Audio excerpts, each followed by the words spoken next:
forgotten account from the jungles of New Spain, in the year of our Lord, 1536. In the oppressive heat of a rain-soaked morn deep in the Yucatan jungle, when the clouds hung low like a shroud, and the air hung thick with the scent of wet earth, decaying leaves, and the distant smoke of village fires, the Maya hunters of Ake stumbled upon a sight that halted them in their tracks and chilled their blood despite the humid warmth. A lone man sitting motionless beside a sacred cenote, encased in rusted iron armor as though the metal had fused with his very flesh over years of torment. His once proud Spanish plate now pitted and red with corrosion that bound joint to joint, like chains forged in the fires of some infernal hell. The hunters, 5 strong men led by Kinichahau, a warrior of 25 winters with jaguar tattoos upon his chest and arms, armed with macahuitl edged in obsidian and bows of strong wood, had ventured forth at dawn to seek deer in the green maze beyond the maize fields. They moved silent as shadows, speaking in low Maya. "Bixabil? How goes the hunt?" whispered one to another. But as they approached the cenote, a deep sinkhole where the waters ran dark and still, sacred to Chak, the rain god and the resting place of offerings, they beheld the stranger. He sat upon a fallen log of saber wood, back against a limestone outcrop, helmeted head bowed slight, the visor half fused by rust so that only a slit revealed eyes burning with a fevered light. The armor, crafted in Toledo forges for the conquest of the Indies, had rusted deep, breastplate flaking red, pauldrons seized at the shoulders, greaves binding legs stiff. Flesh showed through gaps where metal had bitten into old wounds, crusted with blood and corrosion, as though man and suit had become one creature in suffering. Kinichahau raised hand for halt. "Box keen? What is this?" he murmured in Maya, knocking arrow. The other spread wide, fearing spirit or demon, for tales of bearded men in iron who brought thundersticks, and death lingered from the days when Cortés's hosts marched through their lands. The stranger stirred not at their approach, spake not. When Kinichahau stepped closer, calling in broken Spanish learned from captives, "Quien eres? Habla." The man raised his right arm slow, the metal creaking mournful like a gate long unopened, gauntlet stiff with rust, and pointed westward toward the path of the setting sun through the endless jungle. The hunters gasped, "Ukat ukin." He points to the sun's death, one whispered. "Baax util. For what purpose?" They bound him loosely with vines of bejuco, fearing curse if harmed, and bore him upon a litter of branches back to Ake. The village, huts of thatch and wattle, ringed by fields of maize and cacao, beneath the vast canopy of ceiba and mahogany, stirred at their return. Women with children at hip ceased grinding maize upon metates, elders puffed tobacco pipes, warriors gathered with atlatl and shields of cotton quilt. Ixchel Balam, the cacique, lord of Ake, a man of 50 winters with face painted black and red, plumes of quetzal in his hair, and glyphs of power tattooed upon his arms, awaited in the plaza beneath the sacred ceiba, whose roots spread like the arms of the world tree. He regarded the stranger laid upon the ground, eyes sharp. "Bixacaba? What is thy name?" he asked in Maya. Then through signs and halting Spanish, "Habla, hombre de hierro. ¿De dónde vienes?" The man, Francisco de Vargas, in the life before this torment, met the cacique's gaze without fear or plea, raising his arm again to point west. The villagers murmured in awe and dread. Children called him Yaxkin Chel, first son jaguar, for the rust's red gleam like the beast's pelt, and for the fierce silence he kept. Women brought offerings, tamales of maize and venison wrapped in banana leaves, bowls of pozole thick and savory, cups of balche fermented from honey and bark root to ease the spirit. He accepted with nod, eating slow and painful through the visor slit, drinking when held to his lips, yet spake not a word. When shamans, shmen in feathered cloaks, approached with copal incense burning in clay braziers, chanting to loose the curse, Kax, kax, ukiensik upil. Forest, forest, release his soul. They painted glyphs upon the rusted plates, Sak ik, for white breath of life, Kiak, for fire of purification. Yet when they pried with obsidian blades to free him from the suit, rust had eaten deep into flesh, wounds festering beneath. He resisted gentle but firm, shaking head, creaking metal loud in the quiet, pointing west once more. Ixchel Balam pondered long by the council fire that eve, tobacco smoke rising to the stars. He is no ordinary captive of the bearded ones, he spake. The iron binds him as penance or vow. He seeks the west, perhaps the lands where the sun sleeps, or the gold his people crave beyond the mountains. But he will not speak it. Kinich Ahau, fierce and impatient, argued. He flees his own kind, like the one called Guerrero who became Nakom and fought against his brothers. This one carries curse in his silence. Strip the iron, force truth. The elders counseled caution. The gods have sent him for a reason. To break the silence may loose greater evil. They placed him beneath the Seba's shade, tending wounds with herbs of the jungle, copal resin for healing, leaves of the chaya for fever. He sat there days, unmoving save to point west at sunset, eyes following the sun's path as though it pulled him by invisible chain. The tribe watched, fear mingling with curiosity. Children dared closer, offering cacao beans. Women whispered of omens. Warriors guarded, fearing he called his kin with the pointing. Francisco's mind in fevered fragments recalled the wreck. The caravel dashed upon reefs off this coast, years past, comrades drowned or sacrificed upon limestone altars to Maya gods, himself spared with Guerrero as slave. Guerrero chose life, learning the tongue, taking tattoos, marrying noble, fathering children, becoming war captain against Cortés. Francisco fled west, armor never shed, rust claiming him till removal impossible, silence his vow for shame or madness. The jungle closed in, rains falling, and the Iron Man's vigil began. And now, dear listener, as this tale unfolds like the vines that entwine the Seba through generations, I beseech thee, if it stir thy heart as it hath stirred mine in the telling, subscribe to this channel, like and comment below, and share it abroad, that more souls may hear these forgotten echoes of our forebears. For in spreading such accounts we keep alive the memory of those who trod the perilous frontier, and perhaps trace our own roots back to that stern and trying age. The rains fell heavier, the jungle whispered secrets, and the silent pointing continued. The village of Ake settled into an uneasy rhythm in the weeks following the discovery of the iron-clad stranger, the Maya people tending him with a mixture of reverence and suspicion as the rains of the wet season fell heavy and the jungle steamed like a great cauldron under the sun's brief appearances. The cacique Ix Chel Balam had decreed that the man be placed beneath the sacred ceiba tree at the heart of the plaza, its vast trunk and spreading roots, a symbol of the world tree, Yakshe, that held the heavens and underworld in balance. There he sat day upon day, unmoving save for the slow rise of his rusted arm to point westward when the sun began its descent, his silence a weight heavier than the metal that bound him.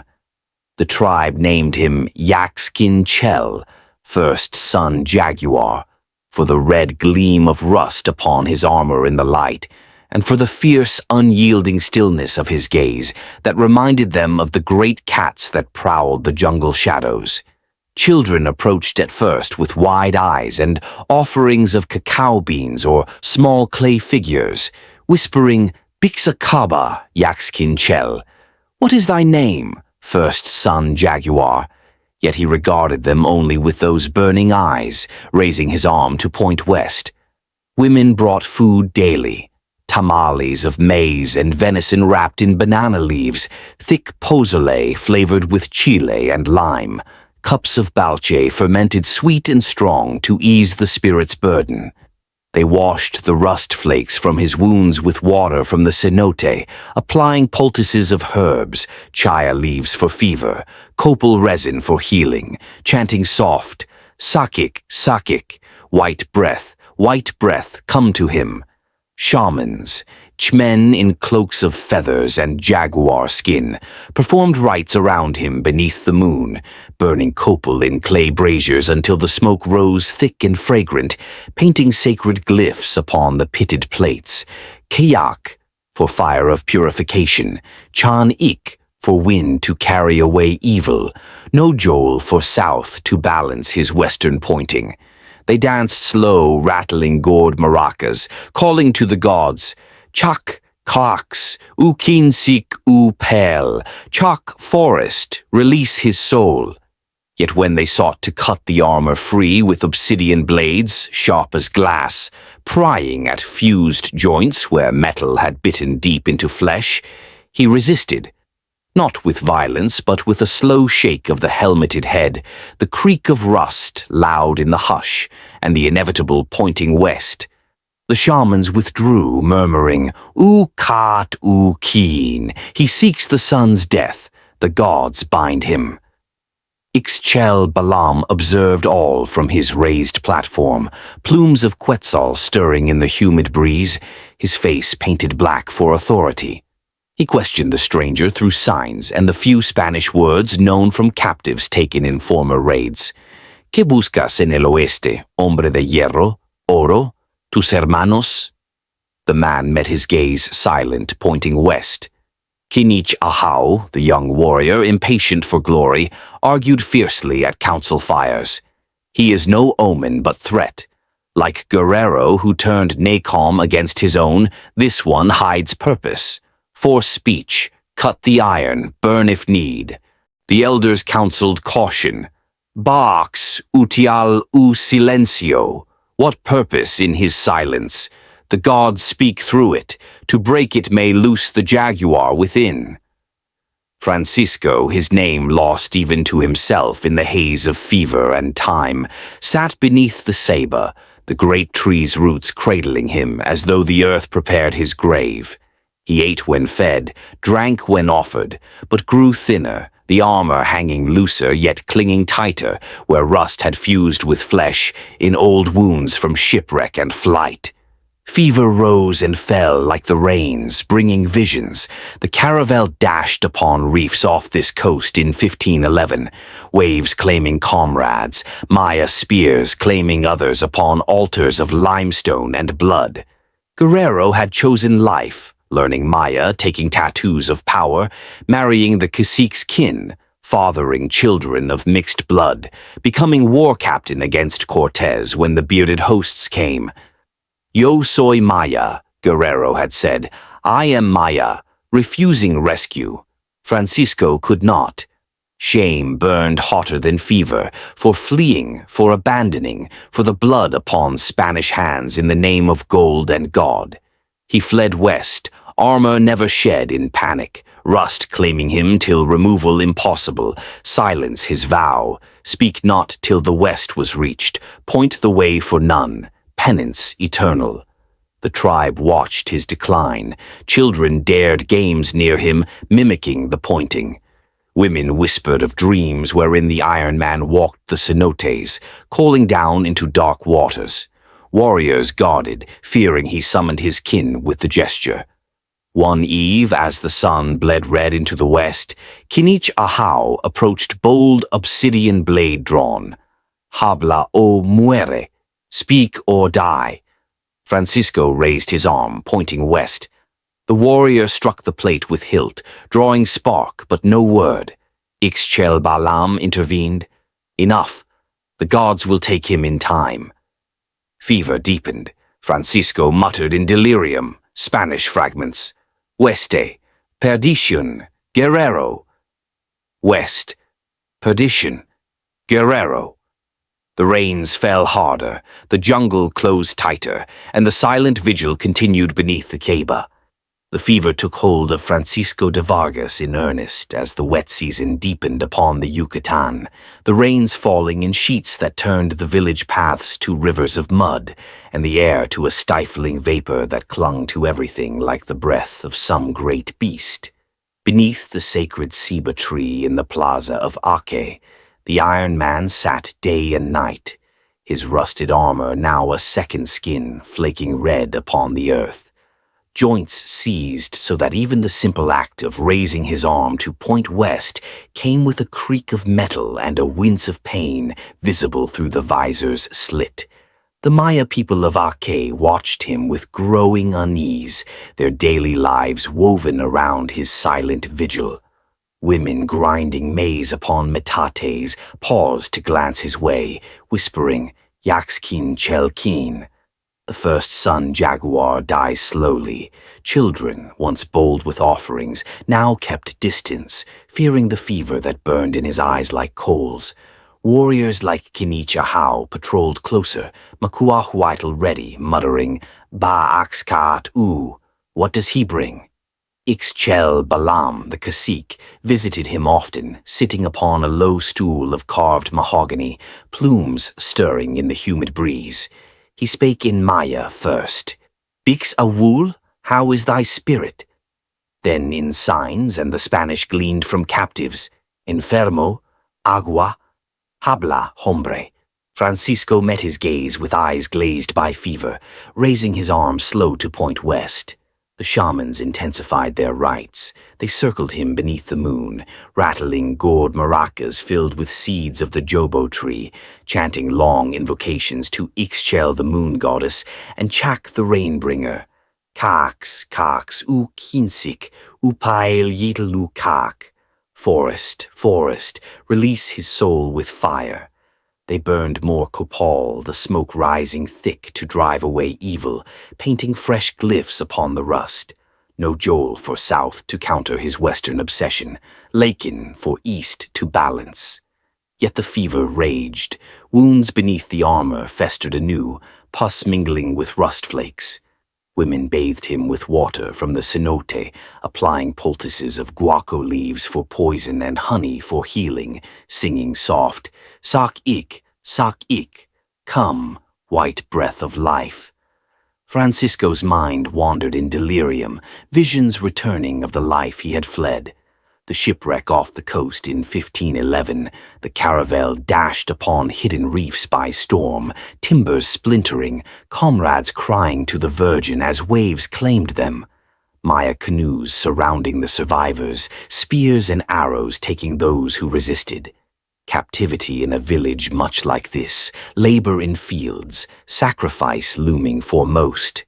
Guerrero, strong, defiant, had adapted swift, learning the Maya tongue, accepting tattoos of power, marrying the cacique's kin, fathering children with eyes of mixed worlds.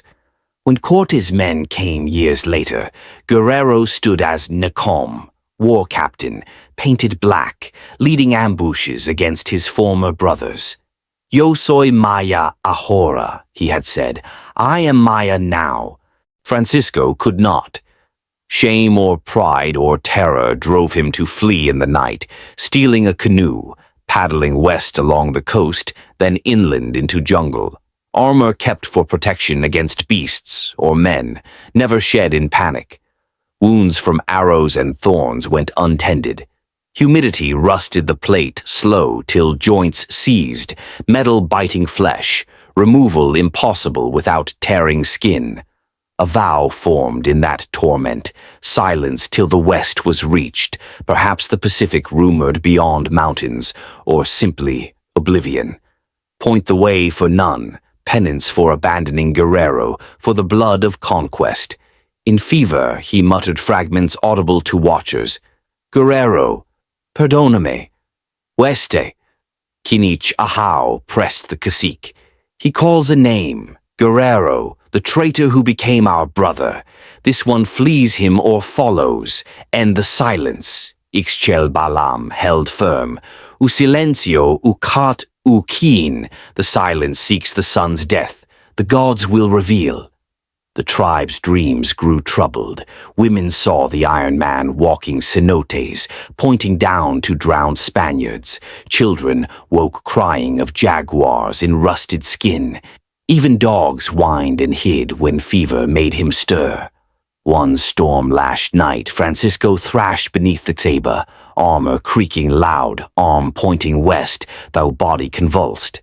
Shamans chanted frantic, "Chak, chak, utsaik, ukak, chak, give him fire to burn the evil." He quieted at dawn, eyes clearer, pointing weaker. The rains eased slight, the jungle steamed, and the vigil wore on toward its end.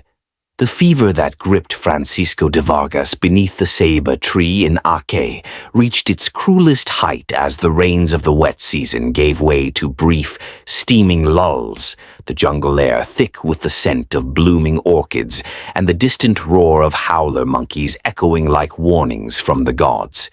The Maya people gathered oft around him now, their daily labors paused, for the Iron Man's decline had become the village's shared burden, a mystery that bound them in awe and growing dread.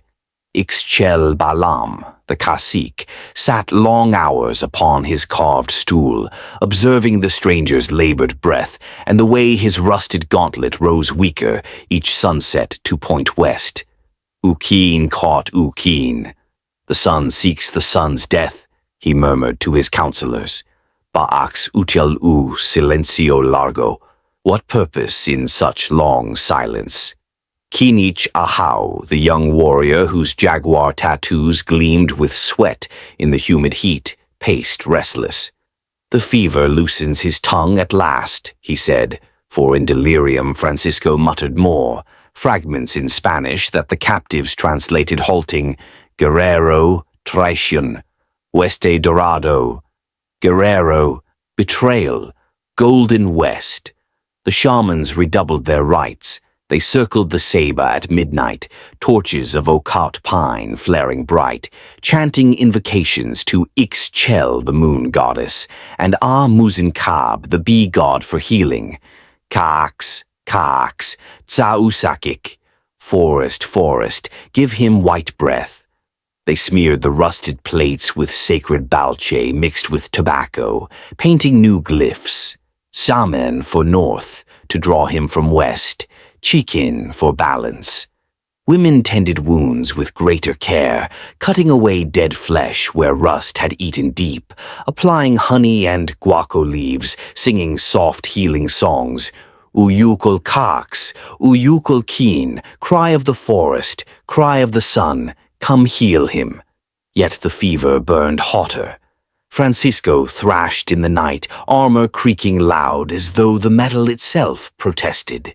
Visions assailed him, the shipwreck's terror, Maya altars dripping blood, Guerrero's face painted black, leading warriors against Spanish brothers, children with eyes of both worlds clinging to his legs. In waking hours, the tribe pressed closer. Children dared questions in Maya. Bix e wool, Yaxkin Chel, how is thy spirit, first son jaguar? Warriors mocked gentle. Habla, hombre, speak, or the jaguar eats thy tongue. Francisco's eyes met theirs, fever bright, pointing west.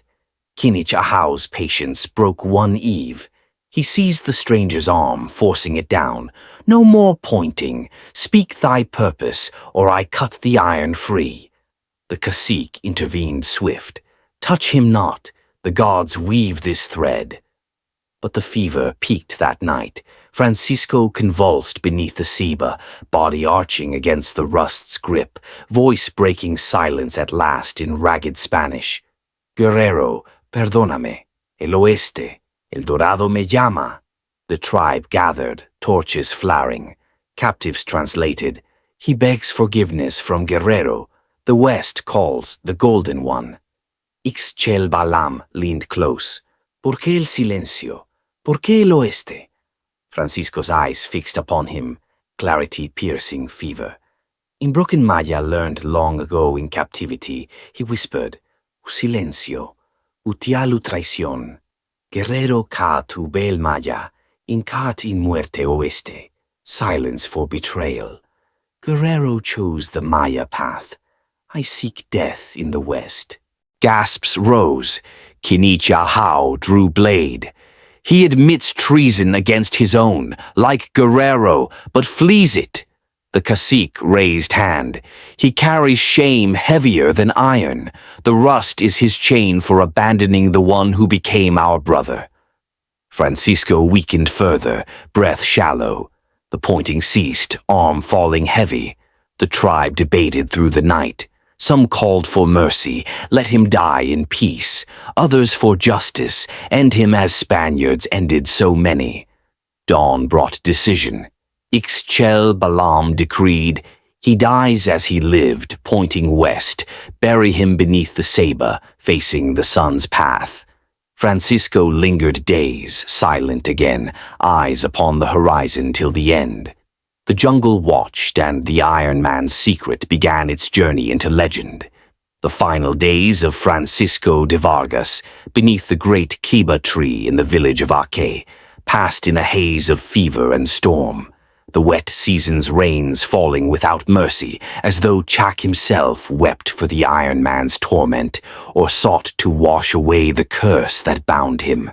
The Maya people gathered in ever greater numbers around the plaza, their daily labors forsaken, for the stranger's decline had become a communal vigil, a mystery that wove itself into the fabric of their lives like the roots of the world tree, Yasha spreading beneath the earth. Ixchel Balam, the cacique, no longer sat upon his stool, but stood watch, day and night, his quetzal plumes drooping heavy with rain, his face painted with the black of mourning and the red of power, eyes deep with the weight of decisions that touch the gods. Ukeen kat ukeen. The sun seeks the sun's death. He spake to the assembled elders and warriors beneath the dripping thatch of the council house. Ba ax utial u silencio yetel u traición? What purpose in his silence and betrayal? He carries shame from the one called Guerrero, who became our brother. The iron is his chain, the West his penance. Kinich Ahau, the young warrior whose jaguar tattoos ran slick with rain and whose obsidian-edged macohuayl hung ready at his side, argued fierce by the firelight. The fever has broken his vow. He mutters of Guerrero and golden lands. He admits treason against his own, fleeing the path Guerrero chose. Let us end him swift, lest his curse bring more bearded men with thundersticks and horses. The elders counseled wisdom. U silencio ukat ukeen. The silence seeks the sun's death. To hasten it may anger the gods who sent him. Watch, and let the Keba take him. The Harch men, the shamans in cloaks of jaguar skin and feathers of quetzal and macaw, performed the greatest rite yet upon a night when thunder rolled and lightning split the sky like the axe of chalk. They formed a vast circle around the Seba, torches of a cote pine blazing against the downpour, braziers of clay filled with palm resin and copal burning white and fragrant, till the smoke rose thick as mist from the cenote. They danced the ritual of passage, feet stamping mud, rattling turtle shells filled with jobo seeds and deer teeth, chanting the ancient words to the Bakabs, the four world-bearers, and to Ixchel, the moon goddess, Saman, Lakin, Nojol, Chikin, north, east, south, west, hold the sky from falling upon this man, Kax, Kax, Tsau sak ik yitel you kak. Forest, forest, give him white breath with fire. Zuhuiha from the deep cenote. Zuhuiha, virgin water, cleanse the rust curse. Balke Mabon, ark of honey and bark, fill his spirit with peace. They poured Balche upon the armor in libation, the fermented mead running down the pitted plates like blood, mixing with rain. Fresh glyphs they painted in sacred red and black. Yakje, for the world tree to embrace him. Kinich Ajal, for the sun god to guide his path west. Ah Muzinkab, for the bee god to sweeten his end. Women tended him with utmost care, cutting away more dead flesh where rust had eaten to bone, applying thick poultices of guaco leaves crushed with lime and honey from stingless melipona bees, singing the healing songs passed from mother to daughter. Uyukol cakes, Uyukol keen, cry of the forest, cry of the sun, bind his wounds anew. Chanik, Chanik, sky breath, carry the poison away upon the wind. Sak-ik, white breath, return to him from the four directions. Children, once fearful, now brought offerings of small clay jaguars painted red, placing them at his feet with whispers. Yaxkin Chel, Ukat Ubel, first son jaguar, take the path in peace. Francisco lingered in the border between life and death, body shaking with fever chills though the air steamed hot, breath shallow and ragged through the visor's slit. Visions flooded him ceaseless, the shipwreck's terror in 1511, waves claiming the caravel, comrades crying to the Virgin as Maya arrows took the survivors. Captivity's labor, altars dripping blood. Guerrero's choice, learning Maya swift, accepting tattoos of power upon chest and arms, marrying Zazilha, the noblewoman, fathering 3 children with eyes that bridged worlds. When Cortés came, Guerrero, as Nacom, war captain, painted black with anato and charcoal, leading ambushes from jungle shadows, refusing Aguilar's rescue plea with words that burned. Mira mis hijos. Look at my children. Yo soy Maya ahora. I am Maya now. Francisco's flight west in shame. Canoe stolen. Jungle swallowing him. Armor kept for protection. Rust claiming slow till joints seized. Flesh fused. Removal impossible without death. The vow, silence for betrayal. Pointing west for penance. Seeking the golden lands or oblivion. In his final lucid hour, as dawn light filtered through the canopy and the rain eased to mist, Francisco stirred. The tribe gathered silent. He raised his arm one last time, slow, painful, the rust creaking mournful, and pointed west. Then, voice a whisper and broken, Maya learned long ago. U silencio, útil Guerrero, in caat in muerte, oeste, silence for Guerrero. I seek my death. West. Ixchel Balam knelt close. Peace, Yaxkin Chel. The gods here. Francisco's eyes closed. Breath ceased as the sun rose, arm falling yet, finger extended west. The tribe mourned in silence, no cry or drum. They buried him beneath the ceiba, as seemed his wish.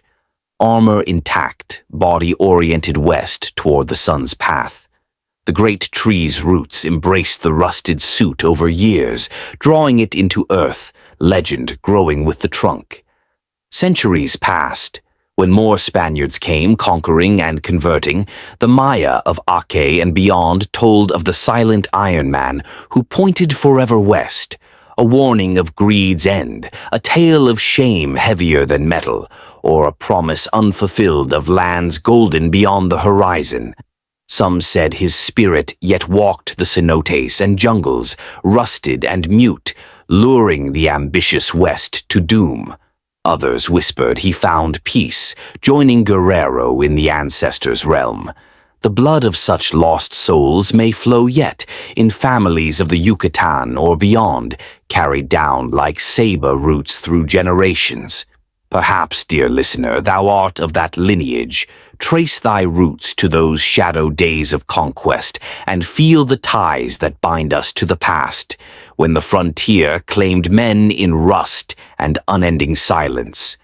This wholly original tale draws loose inspiration from Gonzalo Guerrero, circa 1470 to 1536, a Spanish sailor shipwrecked off Yucatan in 1511.